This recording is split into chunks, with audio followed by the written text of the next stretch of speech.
Di sini kita hanya akan menjelaskan bagaimana proses masuknya virus corona ke tubuh manusia hingga menyerang paru-paru pada manusia.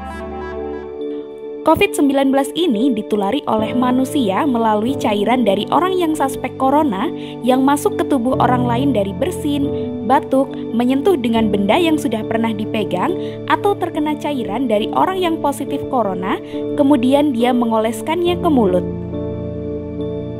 Bahkan kontak dengan hewan yang positif corona juga sangat berbahaya loh.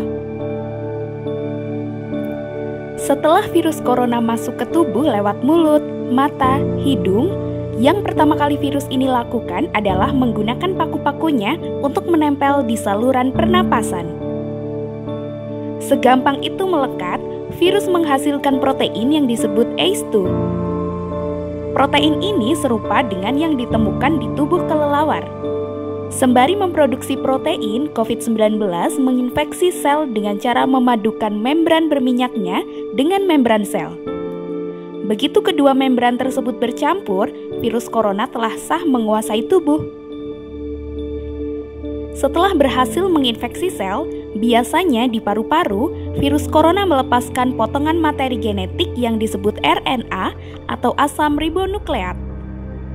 Secara alamiah, asam ini bertugas sebagai buku panduan bagi sel untuk bekerja di dalam tubuh. Tubuh manusia telah dilengkapi buku yang memiliki 3 miliar huruf ini.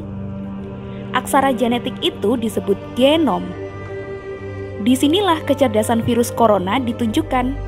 Pada saat menguasai sel, virus ini menyuntikkan buku panduan atau RNA yang baru. RNA dari virus ini punya 30.000 huruf genetik.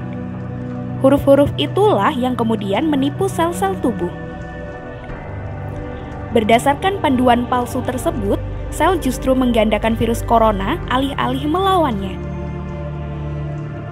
Sel yang keliru membaca panduan ini akan menghasilkan protein baru yang berisi salinan virus. Setelah jutaan protein terkumpul, virus membawanya keluar sel untuk segera dikirim ke sel-sel yang lain. Sel pertama yang menjadi inang virus sekaligus mesin fotokopi tadi kemudian mati. Nasib yang sama juga mengancam sel-sel lain di paru-paru yang terinfeksi salinan virus tadi. Pada fase ini, virus yang berlipat ganda hanya membuat tubuh menunjukkan gejala ringan. Fase awal ini sebagian besar dilewati dengan rasa nyeri di belakang tenggorokan dan batuk kering. Namun demikian, pada fase inilah peluang penyebaran virus antar manusia berpeluang besar terjadi.